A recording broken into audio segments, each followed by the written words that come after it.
We're making a list. All right, we'll call the Plan Commission to order. It is Wednesday, March 11th. It's 6:30. We have a quorum, and the agenda was properly posted. We'll start with the Pledge of Allegiance. I pledge allegiance to the flag of the United States of America and to the republic for which it stands, one nation, under God, indivisible, with liberty and justice for all.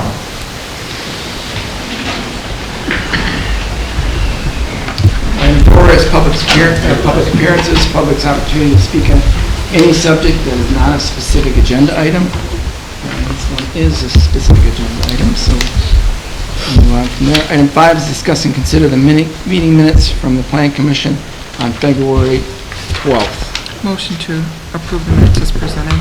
Second. Motion and second. Any further discussion?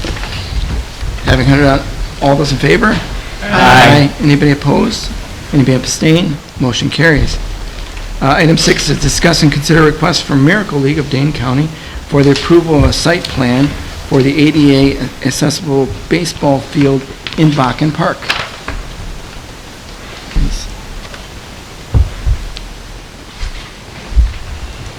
Hello everyone, my name is Andy Meesman. I'm a landscape architect with Snyder and Associates.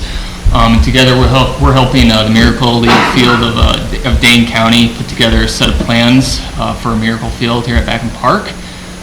Some of you might be familiar with the project. We're working on developing these plans for approval and construction.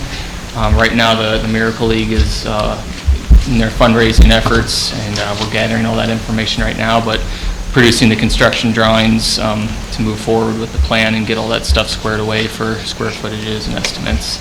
I just wanted to walk you through really quick what the field what it looks like, the way it's oriented, and just a few perspectives of what the field will look like here in the future.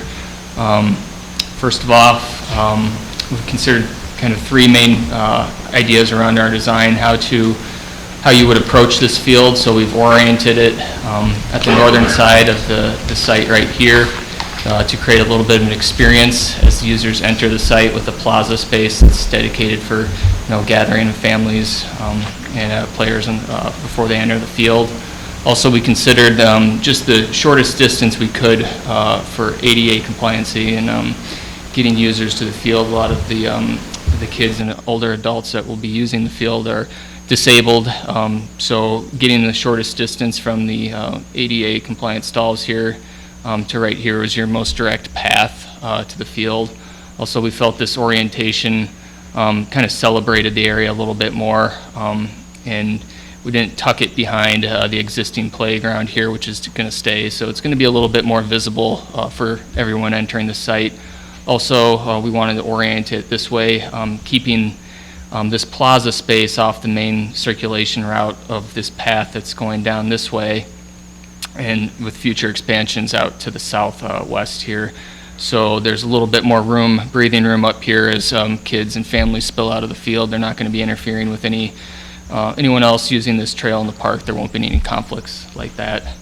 So just show you a couple quick graphics here of what it looks like in perspective. That plaza space on the entry right here, 2 covered dugouts, pretty simple backdrop, a backstop here for the field. It's 125 feet from home plate to center field, so it's not your typical dimensions that you're going to see on like a high school baseball or softball field. This material in here is a poured-in-place surfacing, so it's really compact and dense, so you can get a wheelchair out there. There's no trip hazards. All the bases are integral to the field. They're basically painted on there. Everything's flush. Just another perspective of what that entry experience looks like as you approach the field here. And that's about all we have right now. If there's any questions or anyone needs to see any additional plans, we have that ready. So, Is this leveraging other Miracle League fields, what they've learned from putting them in? absolutely. I mean, Snyder and Associates, we've developed plans and designs for, I think, 3 fields in the Des Moines metropolitan area. We've also done a lot of all-inclusive playgrounds, which carry over the same components, so we've learned quite a bit from those experiences. Also, Bill Schultz and Greg Sweeney with the Miracle Field, Miracle League are obviously pretty dedicated to this project, and they're taking all their knowledge and letting us know about that and sharing resources here. So I think the Miracle League has about, is it over 200 fields throughout the country? So there's pretty extensive knowledge and design on how this all comes together. Good. Other questions? You mentioned the size of the field, just for my perspective, because I'm not totally familiar with it. So, like, there's the major league size, and I know there's different sizes for little leagues or whatever. So, how does that compare that you can relate it to? Is it bigger? Is it So I guess a major smaller? league, it's quite a bit smaller. Okay. Major league field is going to be about at 300 feet. So imagine this doubled. Okay, good. Okay. And typically speaking, the kids and adults that are playing on this field aren't going to be hitting home runs over the fence. So that 125 foot provides a good reference, that scale that feels good to them. And it's a little bit more approachable for them to get out on the field and make Andy, it it's smaller than a Little League, smaller than a Little League field. So about almost half the size of a Little League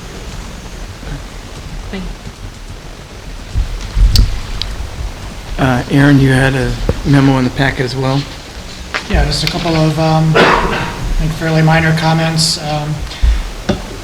This would be characterized as an active public outdoor recreation facility per our zoning ordinance, which does trigger some buffering requirements from adjacent residential properties. The residential properties are 600 feet away, but they are technically adjacent to the field, and I think the one to the south does have a sight line, and I think you've done a great job landscaping. Most of it, there aren't really trees blocking that view, so I think we would just like to see a few more of the canopy trees, maybe just inside the path down in that area there. Yep. The other thought I had, it made us take some trial and error through the first couple of games, but we do have ADA spots in the parking lot, and it's probably enough for everyday use, but with this use, it may not be enough. So I don't know if we need just kind of a open unloading area on game days or something like that, but I think it's something, you guys and Sean can kind of work out and see what the best solution is. yeah, I also did some just background research on that, and a quick case study of several different Miracle Fields, and that number varies greatly from 6 to a site like this all the way up to 20. So I don't think there are any hard numbers to apply to that, but that's something we'll definitely consider. And that parking lot's fairly large, so there's room to expand and accommodate any additional Temporarily stalls. sign somewhere. Yep. Okay. Kevin? Yeah, I just had some, I guess, more utility type comments, and I think most of them are pretty basic. Storm sewer ones, just some more details that kind of are needed, and I think we can just work with Schneider on those. I don't see anything that's any kind of a deal breaker. I think it'll work. It's just some details that noted on the plans. I guess the one is noting that the water main, so we've got the water main that's extended and planned to be dead-ended past the splash pad. And it's right yeah, here. somewhere in there. And that should be, now that the field's swapped, extended past this field at this time as well. To obviously, the plan was to loop it eventually over as well. So obviously to save digging it up later or anything like that, it should be done at this time as well. So, but nothing that I didn't think we could just work with you guys on the storm sewer stuff. Absolutely. There's also probably efforts we could combine here in terms of construction access and how that works, and with the splash pad and timing of all those features going in.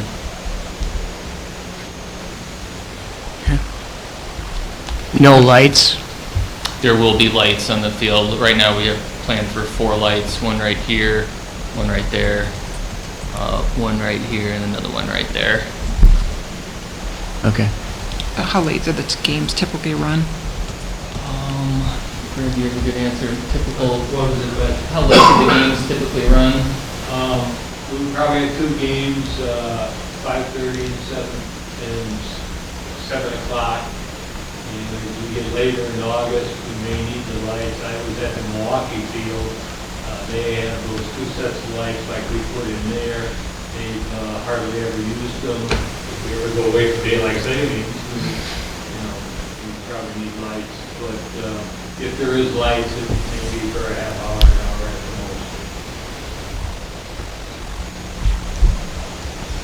Any other questions for Commission? Motion to approve the request from Miracle League of Dane County for approval of site plan an ADA accessible baseball field in Bachman Park Is there a Second. Okay, there's a second? That was staff condition. with staff conditions, yes. Yep. Okay. So we have a motion and a second. Any further discussion? Having heard none, all those in favor? Aye. Anybody opposed? Any abstain? Motion carries. Thank you, guys. Thank you. Then we move on to item 7, is discuss and consider a request from Johnson Health Tech for the approval of a site plan amendment to provide additional parking spaces to existing parking lot located at 1600 Landmark in the Commerce Park.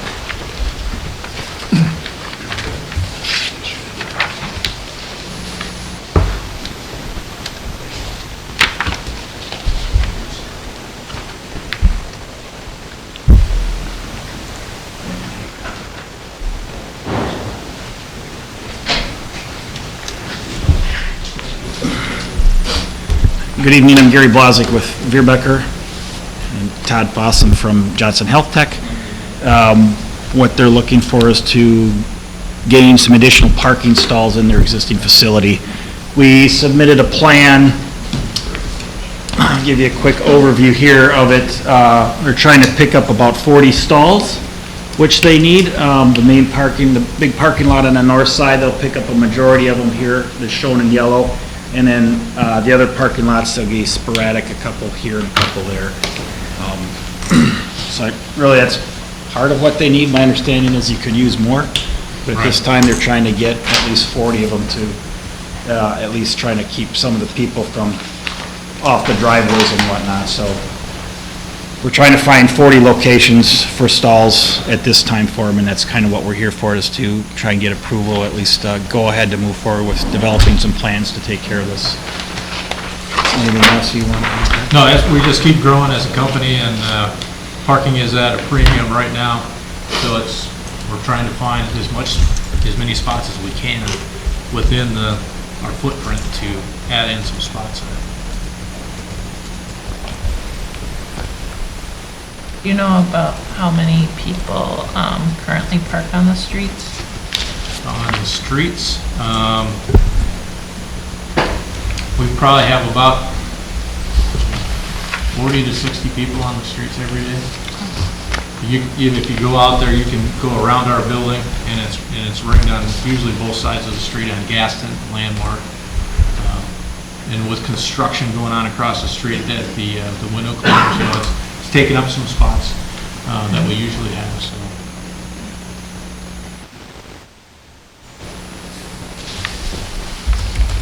Now, is this just the first phase, or are you looking at other options to gain more? Because obviously 40 is not going to be enough, because you continue to grow as an organization, which is wonderful. Are you looking at other options then beyond the 40, or is this going to pretty much max out? This for the time being, this should hold us over. We've looked at other options as doing like a parking deck, under an over deck, but that's down the road to do that. And probably already encouraged carpooling and some other things as well, I'm sure. Yeah, we do within the company. We credit people, fitness points for carpooling. So we encourage people to carpool. A lot of people will ride their bikes, walk if they can. Mm-hmm. So it's being a fitness company. We try to encourage as much of that as we can. Aaron, any other, or Kevin? Yeah, certainly it's something we need over there, because it's kind of a chain reaction now when you guys park off-site or in other parking lots, and then it kind of affects everybody. So I think this is great to get as many more spots in there as we can. The conditions I had, just any trees or major landscaping elements that are going away to accommodate the parking, just replace them somewhere else in the green space. And just run a landscaping plan by staff to sign off on that. Likewise, any engineering drawings that MSA needs, probably grading, stormwater primarily. Yeah, I think just as to which features they drain to, I think, was the main thing. Currently, that maybe there's enough existing, but obviously you're adding impervious area to the site and everything, so. Right, there may be some adjustments or a new field inlet out there, new curb locations to tie in, and probably do some sort of analysis to see what the existing facility can hold as far as infiltration, if we got to make modifications to what they already have out there. Yeah. I think we'd want to see some details on some of those curbs, like the data points and stuff like that. There's a few that are getting pretty tight, and whether they need the lengths or different things. Sure, they just trying haven't to been get fully everything- thought through yet, so. Yeah, we'll provide detailed plans of all the stalls, spot grades, how the drainage is going to work. That's in the works right now. Perfect. Any questions from the commission? Motion to approve the request from Johnson Health Tech With conditions? with conditions. Thank you. Second. All right, we got a motion second for approval with conditions as spelled out by staff.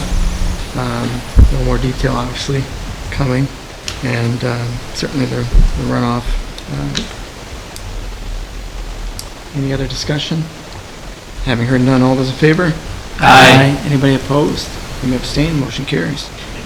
Thank you.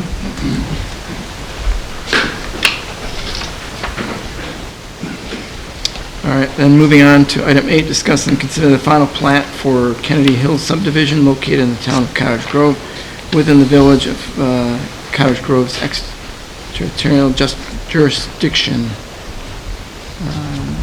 Yes. Evening. My name is Dave Reesup. I'm owner, developer, surveyor, I guess, on the project. This is the first phase of what I have planned there. It's on the corner of BB and Kennedy Road. It'll be 16 lots. We reviewed it last year, and in the meantime, we're working on the stormwater plan. So, we'd like to get going in the spring now.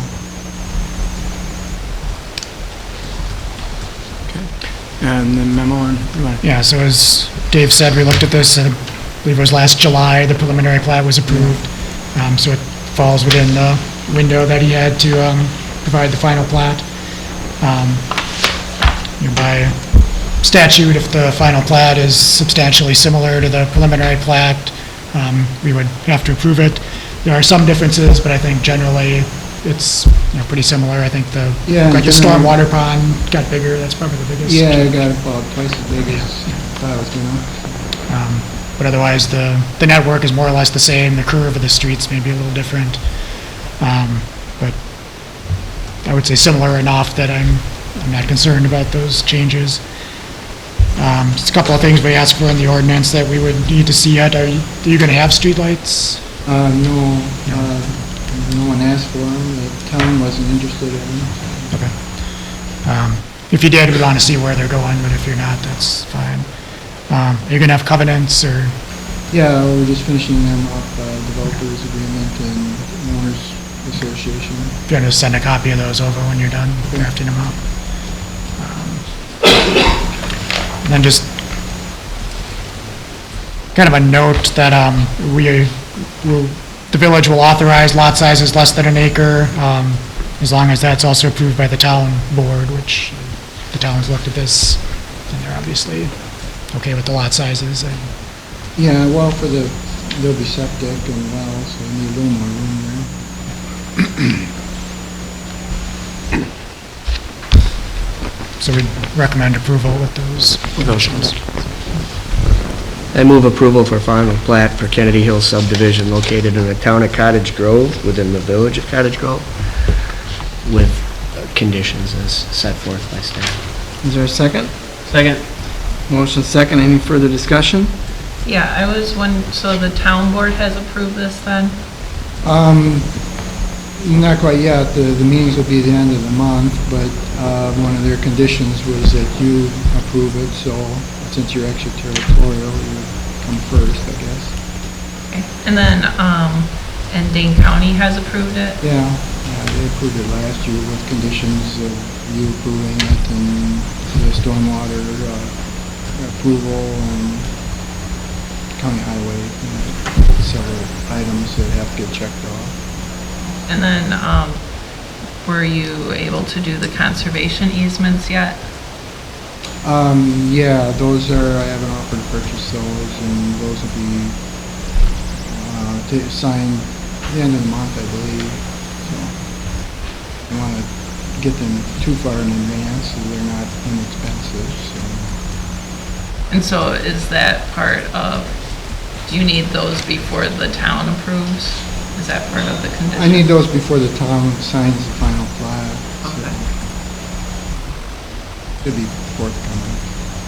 And when you said you have an offer, did you mean you have an option that you can exercise for those?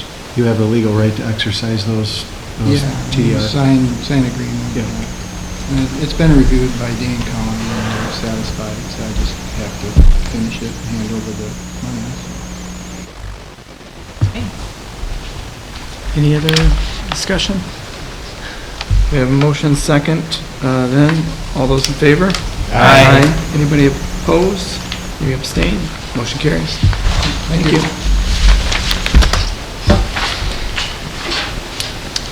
Item 9 is then discussing request from Tim Olson to amend the Village of Cottage Grove Comprehensive Plan to change parcel 0711-174-8500-3 and 0711-174-9002-4, totaling 72 acres from future development area to planned neighborhood.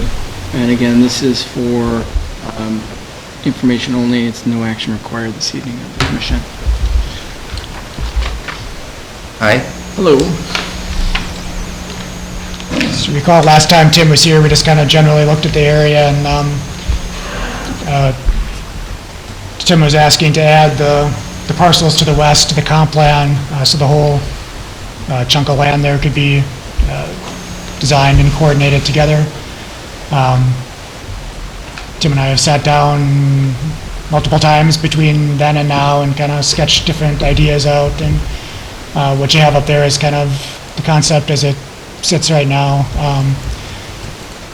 The black lines obviously would be the road network going through. The darker green would be a kind of active park area. The lighter green would be green space, possibly with trails in it. There's woods and drumlins in there that are really developable, wetlands also. The lighter beige would be a larger lot, up a little bit to the north there in the middle. There's the existing house there now, and maybe another couple of larger lot, single family. The yellow would be kind of our typical SR4, 10,000 square foot minimum residential. The orange would be the SR6 that we just created, the higher density single family, and then the darker orange would be a multifamily or possibly senior type units, I think is what Tim was kind of thinking. So Yeah, that's Vilas right there. That's the park.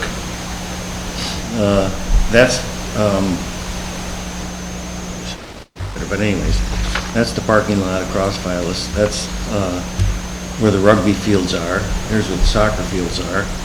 And then we're right across the street from that. And then we go all the way down to Coffee Town and come back out.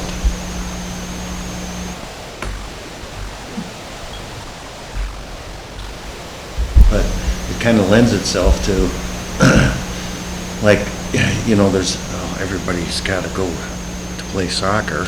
Well, we put some more soccer fields over here, that could probably help a lot of that. Get more of a central park feeling. And that's kind of what we're after.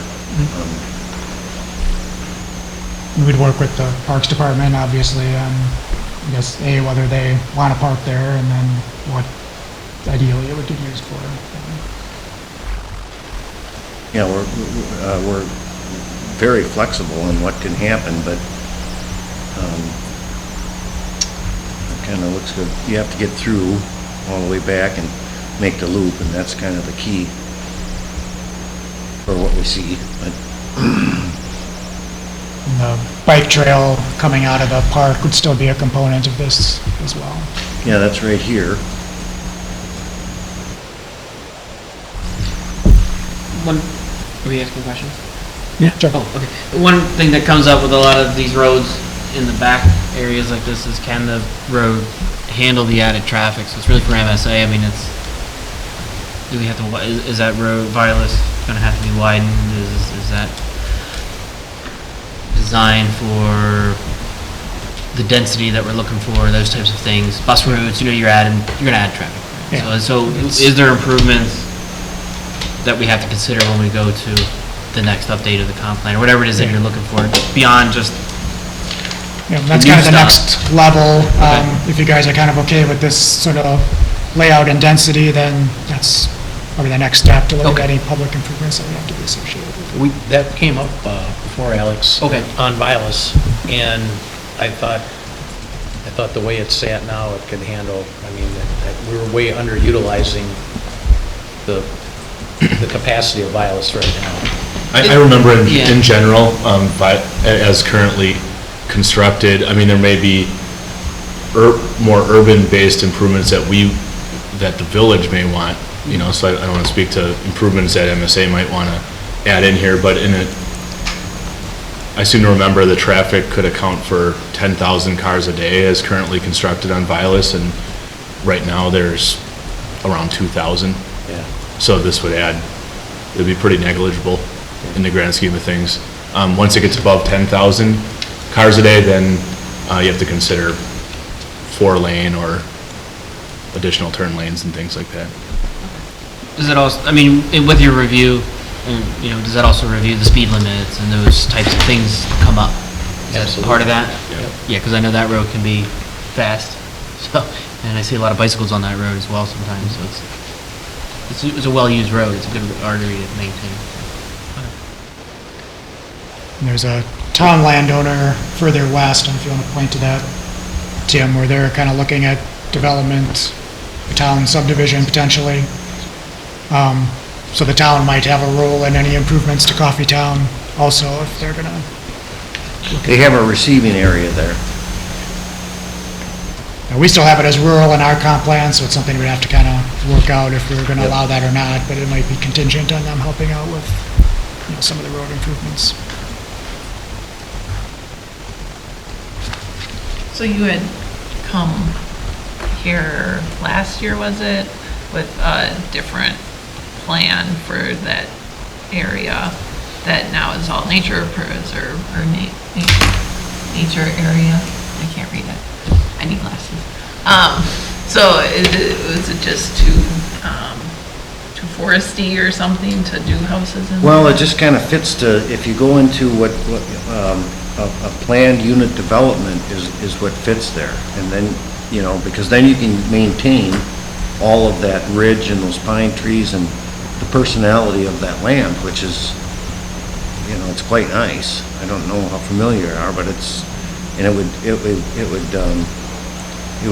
would be a very nice neighborhood, and it can line right up with the park, which is, I think, very important, because the park has been here forever. And, that's Central Park. That's the center of everything.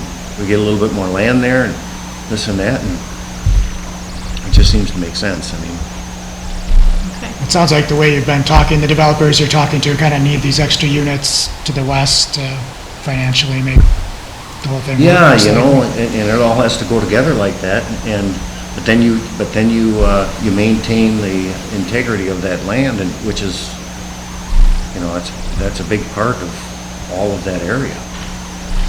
Selling point too, to live there then, close to all that. Oh my gosh, yes.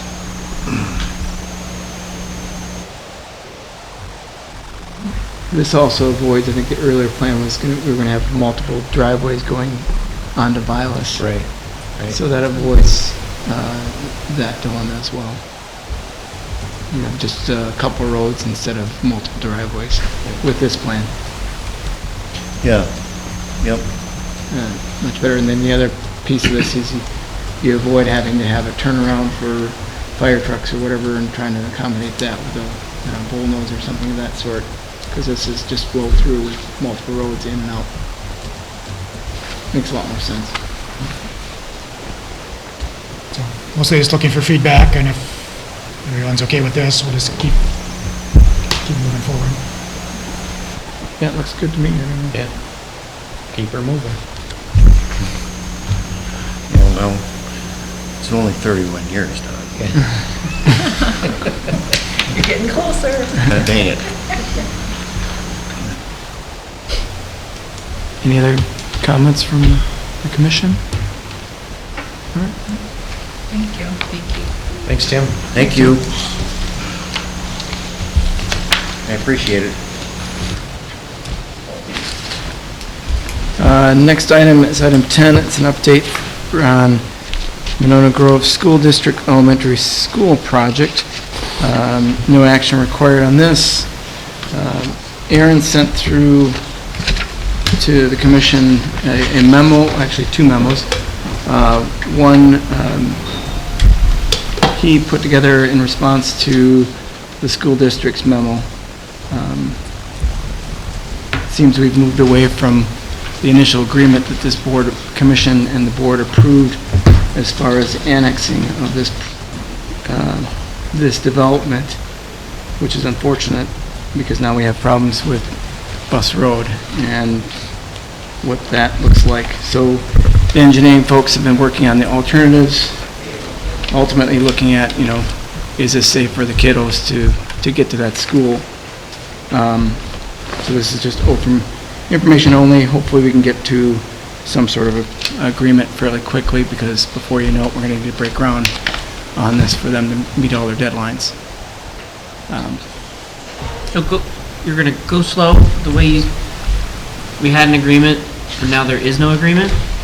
Well, And I know you're gonna comment and you're gonna fill in the blanks with some of the conversation back and forth? so the agreement was the annexation Right. of the property, and this commission, as well as the board, had conditions on that.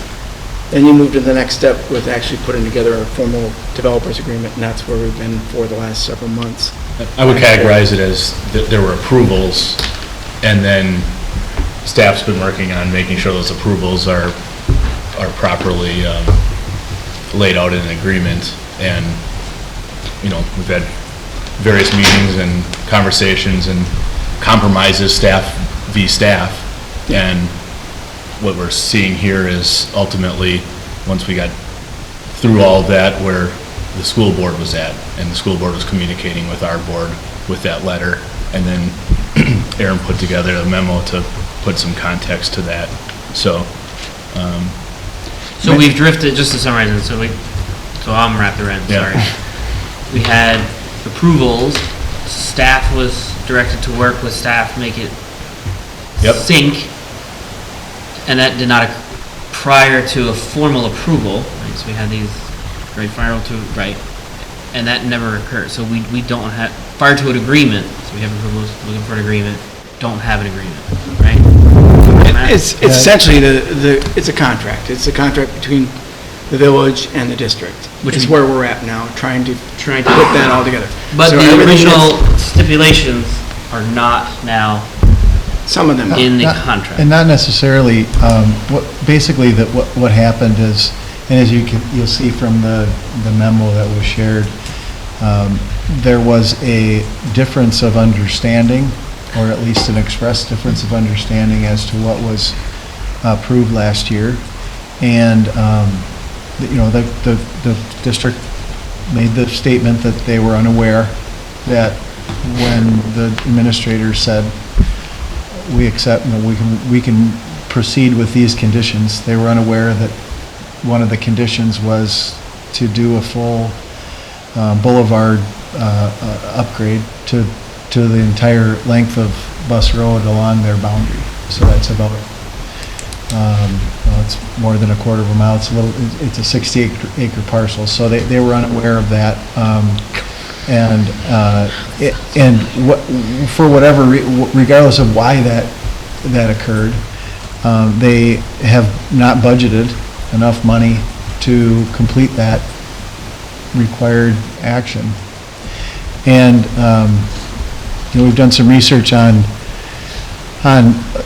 what, they've been through this very recently on a greenfield development and for the middle school, 10 years, a little more than 10 years ago.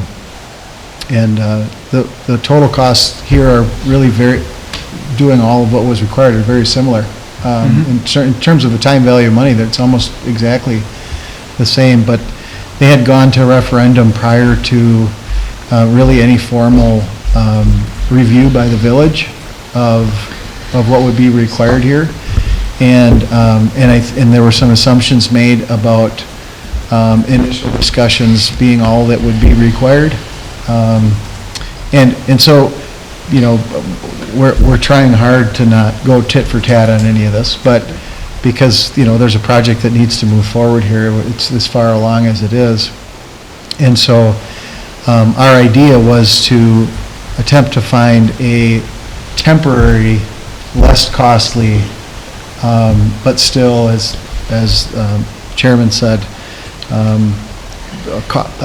safety first approach, even if it's going to cause some inconvenience in terms of traffic flow and things like that for a while.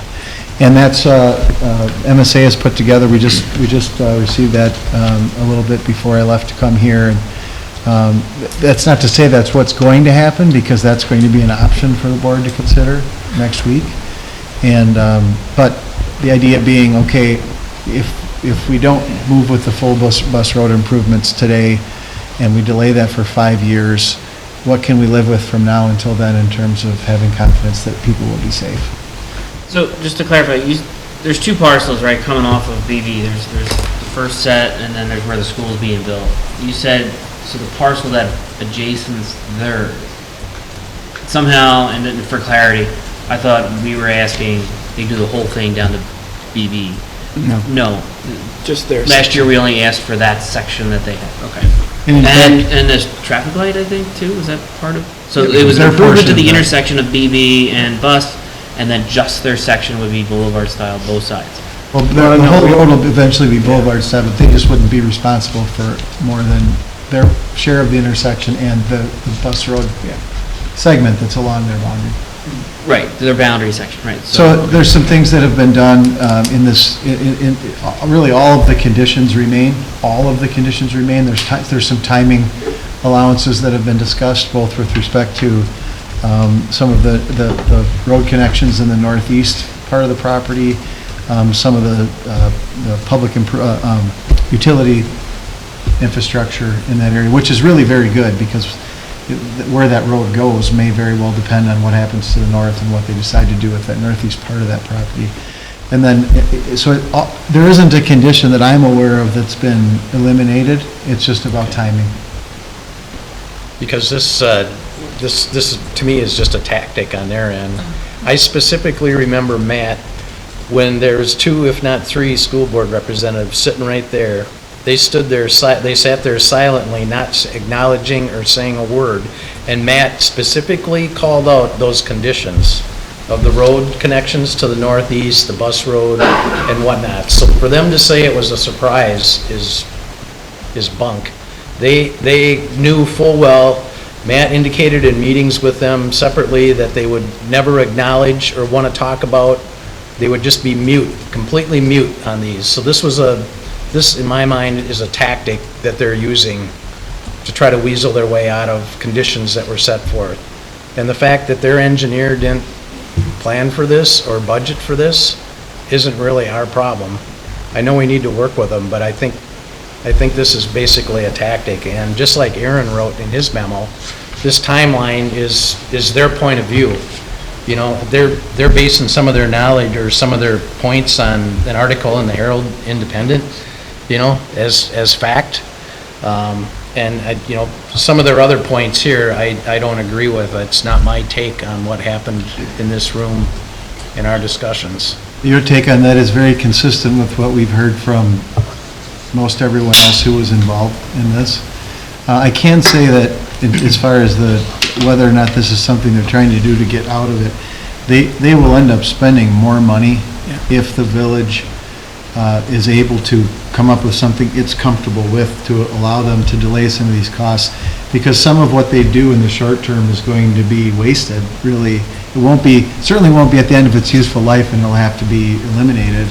So, I think there's some proof there as to not the timeline, not whose fault it was, not whether it was reasonable, but that they find themselves in a financial sticky spot, because otherwise it just really wouldn't make much sense for them to incur additional cost for the sake of delaying the lion's share of the cost. Your narrative on Bus Road, can you do the same for that connecting road on the east side that's supposed to connect those Pheasant Run, Morning Dove, Red Hawk? Is that, are they delaying that now? Is that? No, that was always going to be in When- line with the development that Hamburg's doing anyway. But you, But we're, They've gone back and forth on that, so we've had, at various stages, we've had,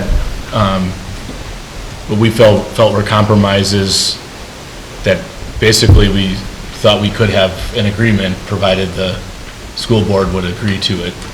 Is that a fair characterization? We had a compromise for the Andrew Hamburg 4th edition roads to head north, where they had several options to meet that. They could sell that to Hamburg or the village and do a CSM, and then their property is completely separate from those roads. That's an option.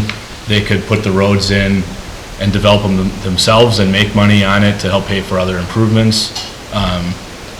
And ultimately, we kind of left it at it as, at a time when Hamburg begins the plat for 6th edition, that would be the time that they would need to extend those roads north. But initially, that was the big hang-up, from our understanding, was that they were not in favor of extending the 4th edition roads. And we had come to a compromise on Bus Road that they would do the Bus Road improvements up to approximately Lane Street, and then the remainder of the school's property that they're not developing, that's an open field, could wait until Hamburg or other development triggers it going north, and then they would finish that. So we thought we had, but now we got this letter and it's the complete opposite. They're fine with the 4th edition roads, but it's the Bus Road that we're not okay with. Yeah, and I think the reason why you see that in these circumstances is because you have staff working diligently to try to move forward with, we always do this, with what we expect to be within the bounds of what our bosses will say, our governing bodies. And when you have a public body like the village or the school district, and you really don't find out whether or not you hit the mark until you go in front of them and find out. And I think that that's what happened here with respect to some of these things shifting.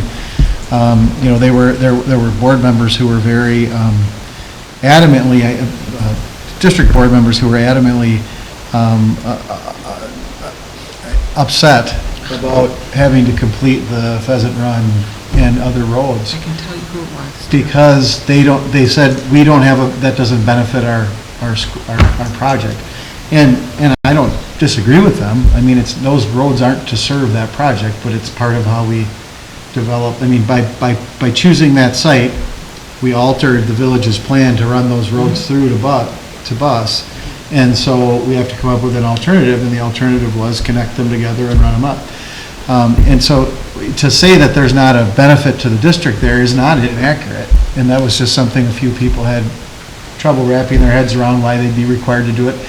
Frankly, I don't think their board does a lot of greenfield development, and they've probably had a lot of turnover since the last school was built. And we do it all the time. The village of Cottage Grove does development all the time. And so I think there's a learning curve there for them as to what's typically required in these situations. Four of those board members sat on that board when Glacial Drummond was built. There's no excuse for this. There's no excuse for it. when it came to that connecting road, I mean, I remember we were in the presentation, like you talking about, the engineer was under direction not to draw that in. Because I remember we went through the presentation and I made the comment, why did you not detail that? Even just show a line And I said, I'm like, you put enough time into detail to where the trees go, and you don't know you don't even know what tree you're gonna put in. I said, and I even meant that was You probably knew what tree they're gonna put in. You detailed the trees, but you couldn't draw a line that these roads are gonna connect, and we're telling you this has to occur, because exactly what you said, you chose to buy that property. And I don't think he said anything. I think he was directed to say nothing about that. Yeah. He said They- nothing. Yep. So, They put themselves into this. Unfortunately, and now we're all gonna.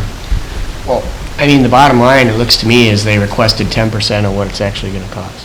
Yeah.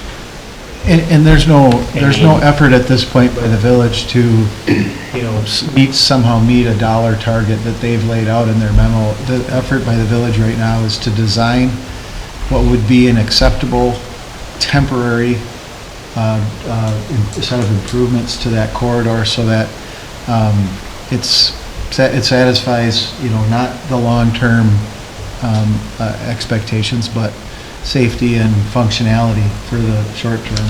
So that option might be $1 million, it might be $500,000, it might be 150. That's not part of the analysis. It's what's safe, and that's information they're providing. I take that. I would just recommend you all take that as information that sort of explains the situation they find themselves in, and leave the rest of it aside as best you can. reading it. But I've lived here 20 years, that's typical of how they operate. So I'm paying, as a citizen, I'm paying for it one way or another. Well, at least we share the cost with Monona, if the school. Well, Economy of scale. I should we have add, Monona kicking in. I should add to that, Fred, I think what's important too is you'd be disproportionately paying for it Yeah. if the village ends up being stuck with anything, which is why Right, we that's can't. what I'm. Correct, because it's a school district with other jurisdictions involved, and it's a district, and everyone needs to pay that equal share, or, proportional share. I mean, ultimately, in the agreement, the district has to agree that that has to be done per what was laid out in the conditions originally. Where it comes back. So process-wise, if they're not even close to the conditions, it's got to come back to planning, right? You're going to wind the whole timescale back. Yeah, we'd have to look at that. At this point, we're not even talking about options that aren't what was approved. It's just about timing. And so you end up, if there's and it's not that unusual, usually for practical, functional reasons, that you end up with a temporary solution, whether it's, depending on what's going to happen, like dead-ending roads at the end of your subdivision, right? We know what happens with that. Well, that's why I smile, but yeah, so as far as, I actually had a conversation with the district's attorney today, and I don't think we have really any hang-ups on the agreement, other than, there's just a few wording details we're working on for what we will recommend to the board for approval. Again, the board gets to decide if we hit the mark or not, right? And not me in a position where I don't know the board well, maybe we missed it by a long mark, we'll see, but I don't see any conditions that aren't included, and it'll be, a relatively short period of time before all of them are not just recognized, but actually constructed, so. Let me try to make it clear too that we'll be as reasonable and flexible as we can within the parameters of how and when something gets done, but not if. And that's kind of been the key, so. Yeah, and I mean, even, I think the district has received good counsel, because, I've seen the communications that they've had internally, and he's describing to them the special assessment process. So it's very clear that even if we said, whatever, don't do anything on the road, we could turn around next year and specially assess them and build, and fully build it out. And they recognize that, so it shows me that, again, however we got here, they don't have the money to do it. And they're stuck in a tough spot because of it. And ultimately, we need to defer to engineering and safety, because if a temporary or alternative solution in any way compromises that, we can't go with it. And I'm a little concerned that they didn't want to put a path along Bus Road for kids to get down to the school. in their Were alternative. they also deferring the connection between, on the Blair property, wasn't that part of is part of the cost, or no? Because that's the big one key thing, right? So you got the village and all the residences, and right now you have to go all the way around if that connection is not done. on that Well, that was property. part of what they submitted and we approved, so. The connection between the two school sites? Yeah, I that's think- not, Yeah, That's something that we're including, and we've got to talk about the It details can't be still after deferred. this meeting. But that's something we're No, because the including, flow of the buses need to go that way. at least for whatever they do with their driveway and maintenance access, at least for ped and walking, Yeah. they've got to be able to come through from the east side. And then just to talk about sort of the basics of what this compromise option, again, we're going to share it with the district so we have their feedback for Monday night for the board, because everyone's sort of on a short time scale here, but we're being very clear to them that this is just a staff idea and we have not taken it to our board yet, but we'd like their feedback. But the basics of that are turn lanes in from the south and from the north on bus, no left turn into the second driveway off of bus so that you don't have to have another turn lane. Bike ped path all the way from bus, from BB up to and past their driveway to Lane Street with a landing, sort of waiting pad on the other side of Lane Street. An improved crosswalk at Lane Street so that there's at least some button to push for flashing lights or something, which we'd probably be considering anyway, even if they were doing the full boulevard development.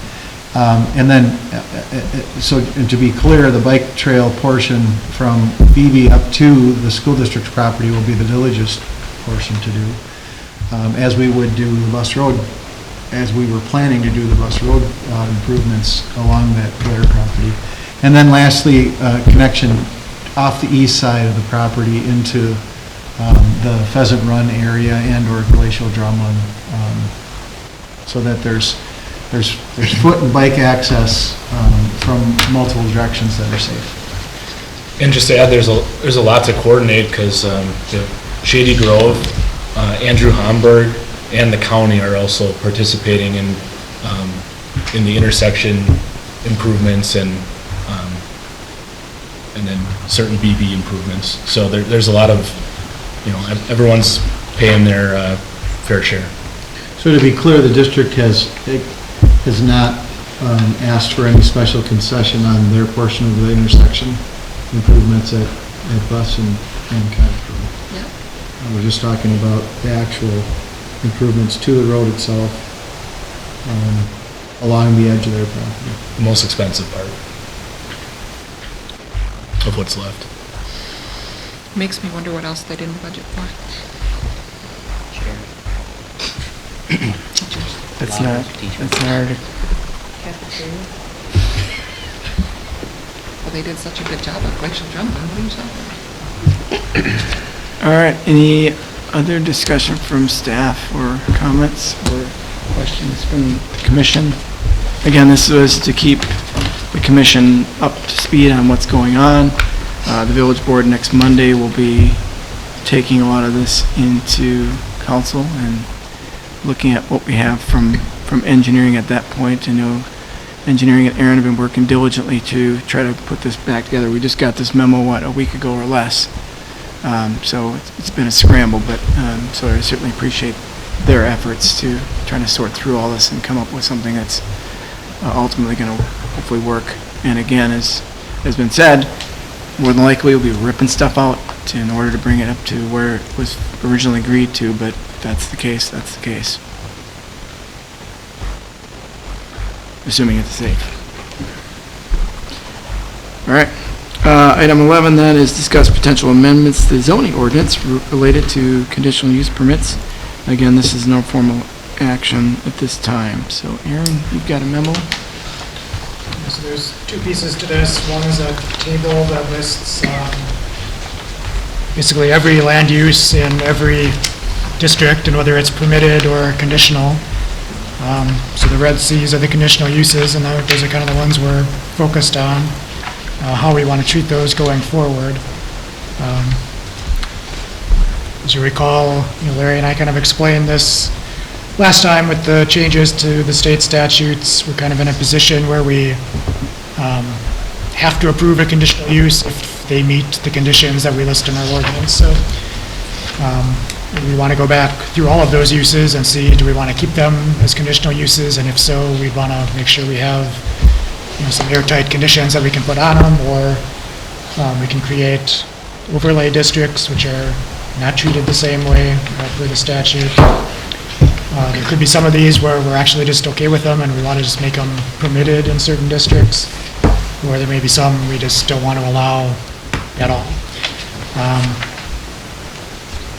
So the table kind of listed out where those conditional uses are, and then the remainder of the staff report kind of goes through them one by one and makes at least an initial recommendation about how it could be treated.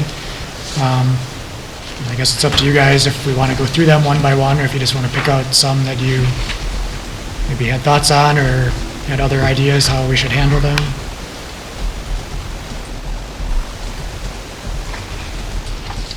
I'd add to that by doing the sort of initial recommendations that Aaron did, it gives a good set of examples of the types of tools we might use. So as you work through this, he really came up with a lot of different ideas for tools to replace conditional uses. And I guess I would point out, when you look at the second document that he sent, when it was, I printed it not in color, but when it was in color, or if you can tell the difference between a P and a C, all the C's are conditional uses, and so there's really a lot of conditional uses. And So the overall goal then, Aaron, is really to reduce the number of conditional uses and handle this really through zoning, ultimately. So reduce them or make sure we know what we're getting for the ones that we are going to have. impose appropriate conditions, Measurable conditions. and understand that in those districts, if somebody proposes one of those, they're probably going to end up there. Yeah. It can't be our dumping ground for the things we don't want to tell people no for ahead of time, which is what a lot of conditional uses have been in various communities. We've got to be. And I'm assuming we're leveraging where others have blazed a trail here, the few that are working on this, or are we kind of? So that was another question that you all asked of us at the last meeting, and I've done a lot of asking, and there's a few places that I'm aware of where they've taken some things that they really don't want in their community, and they've just dealt with those piecemeal. That's not a permanent solution for anyone, because even if you're not worried about, close your eyes and touch your page, that particular conditional use permit in that zone, we really don't know how to do what this body should do under the existing ordinance, because it doesn't comport with what's in the statute. And so, it's not just if you fear that particular use. We have to know how to function too. And that really, to do that, we've got to set up it doesn't have to be all overnight, but we've got to really set up a set of conditions that we can apply to each one of these that remain as a conditional use. Eventually. Is this something we want to look at this better and then maybe work on a meeting if we don't have long meetings, or? I think so. So the ones that maybe Aaron suggests keeping as conditional use, like a bed and breakfast, then we would come back and have to figure out the conditions that would go with it. Right. Is that? Rather than just saying, based on public health, safety, and welfare, we're going to come up with our list and tell you what they are, we would say, we're going to impose conditions on the number of guests. Maybe the number of, if not guests, the number of total nights, those types of things. It'll take some creativity to figure out exactly what we might be concerned with a particular use that we haven't seen, and you know, I was thinking about it in the context of the auto shop that was here in front of this board now twice recently, or in front of the village twice. So you think, well, okay, where are we okay with that type of use?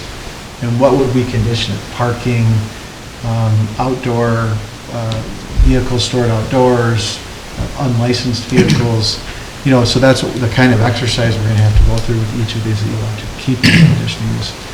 In some cases, it'll be easier to say, well, that's not allowable use in this zone, and if someone wants to do that, they have to come and get a zoning change, as John said, and so this body loses some of the control in that regard, but overall as a village, you maintain your prerogative. And then it's a bit of an educational process when you get the inevitable public comments of, I just don't like, you know, they don't want the project, but that's not what this body is evaluating. It's Not in my evaluating. backyard. Yeah, so it sometimes can put everyone in a tough spot, because the approval isn't do the project or not do the project, it's What does the project look it's like? discuss the conditions, yeah.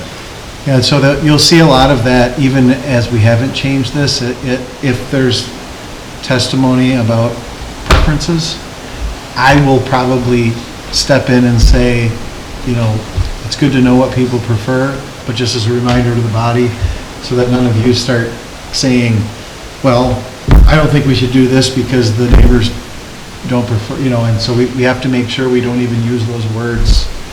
And so I'll be reminding everyone along the way. I think we did pretty good with the daycare. In not saying what you were... You know, that's not our job to, does it meet? They're all still open too, aren't they? Yeah. They are, They're although it did get closed. sold. Yeah. Rainbow.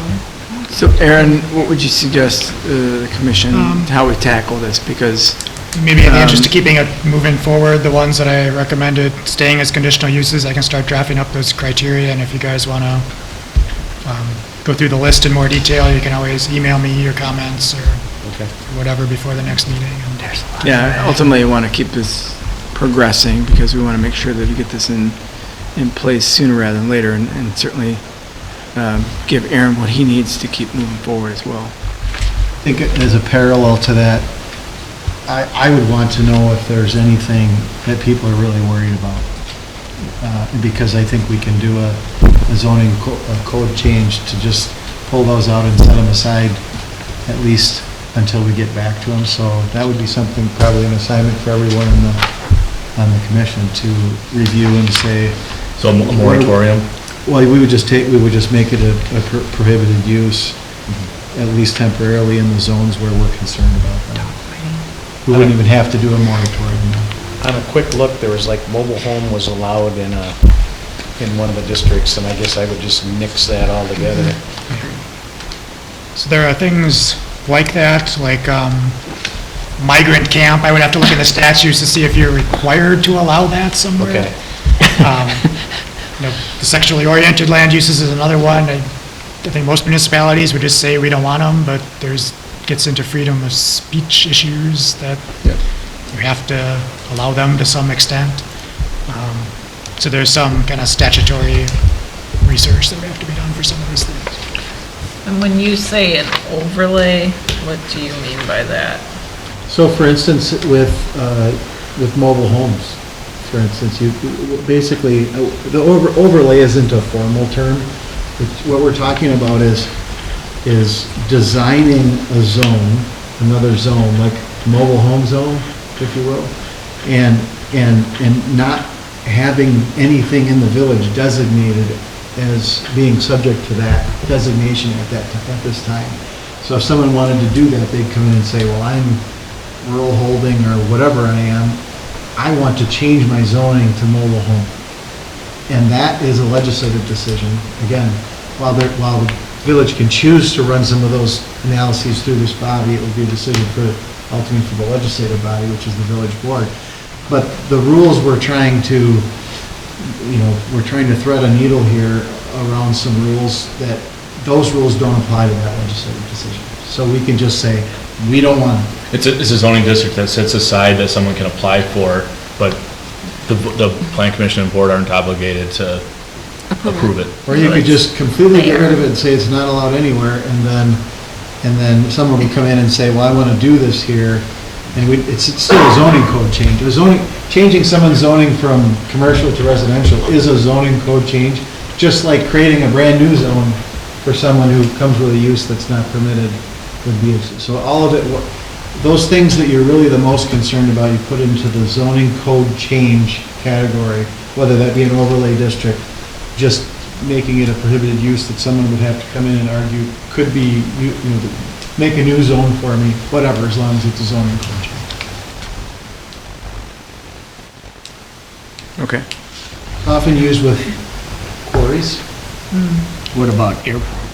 Airports often used with airports. No one's putting an airport in the village limits.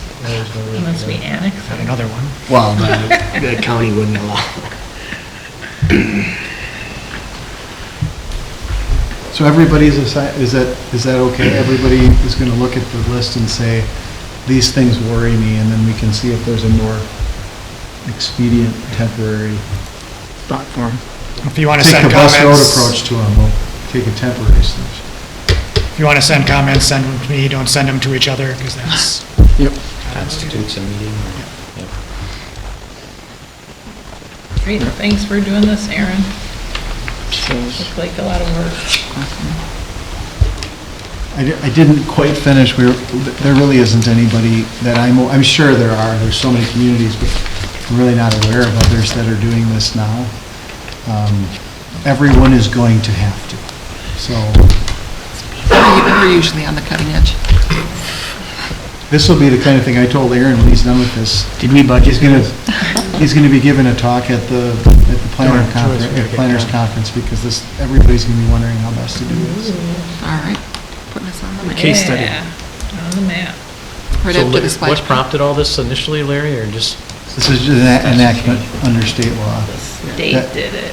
And if you remember from the last time, it was over a sand mine, and Oh, yeah. they agreed to all the conditions, and they still denied it.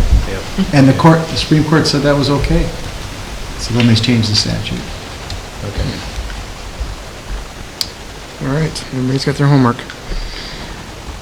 Item 12 then is discuss and consider holding the next meeting on April 15th instead of our regular scheduled meeting on April 8th. So, April 8th is Passover, my wife is Jewish, it's kind of a big deal in her family, I was gonna go down to Chicago if I can. If we can't move it, then I'll be here, that's fine too. But the next board meeting that month is on the 20th, so if we do move it to the 15th, it's not holding anything up. So I thought I would at least ask the question. Well, could we do it before sundown? Isn't Passover at sundown? they're in Chicago. He's not sure. Sorry. Move the heliport, he's not. Unless you did it on April Fool's Day, right? The way it's scheduled right now, we're scheduled to do the board meeting and the planning commission on the same week. Yeah. Okay. And that was a question, it didn't sound like it. So instead, we're gonna. Just because of the way that the month lays out. Tax day. Usually the first one. It's first Monday, yes. So I'm gonna go. So this actually spaces things out better. It does. Because it's the second Wednesday. And This is actually the third Wednesday. First Wednesday's the first. this is, the 8th is the second Wednesday. That's why. Okay, it's- okay, okay. That's why it's. Right. Kind of goofy. So you guys do what you need to, I will not be a village resident on the 15th. Is that a problem? I don't think. It's because of this, no. We sold the home, it closed on the 10th. Okay. It happened very fast. Congratulations. Thank you. So you wanna pay for that road, huh? Right. That's a different issue. Jeez. So let that Yeah. mobile park, with that trailer. Do we have at least 4? Yeah, I'm good. What? Good. What? We're moving it? The 15th, is that okay? I'll try to be here. Depends on how much I gotta pay in Currently taxes. homeless, so maybe we'll rent an apartment. I always pay. You won't be. I always pay. I don't see Good that. news. Just let me know. Good news, you won't be here if it's bad news. Does the 15th work for you too? Yes, It's works for me, Alex. You good? more than So we I should have have another some- thing that night. or anywhere in the country. Well, that's what the only other Wednesday is April Finishing your 1st, taxes. the Wednesday before, but it's only 3 weeks That away. too. You Yeah. ready for that? I don't think so. Melissa, is that okay or no? If it works for everybody else, we'll see if I can make it. Thank you. But Passover ends then, right? By We the just go for the first night. 15th. All right, then, We may have our own plague by then to worry about. Oh, wait, you're going to Chicago? That's a month away, so hopefully it'll be okay. Because then, He's gonna have to self-quarantine. right, and then you won't be able to make the meeting then either, so. That was in the hospital. Well, the village is gonna not allow you to travel. Future agenda items, Aaron or Matt, anything that you're aware of that Or we... zoning. Certainly, yes. One or both of the hotels could be back, they're both working away. More with the conditional uses. It's more with Tim Olson's thing, keep that moving. Okay. I'm sure There'll be other stuff too. School district, maybe? Hopefully we get that sorted, because they better, yeah. Anybody else have anything else to, agenda-wise? All right, otherwise, favorite time of the night. Motion to adjourn. Second. Okay, motion second. Non-debatable, all those in favor? Aye. Thanks, everybody.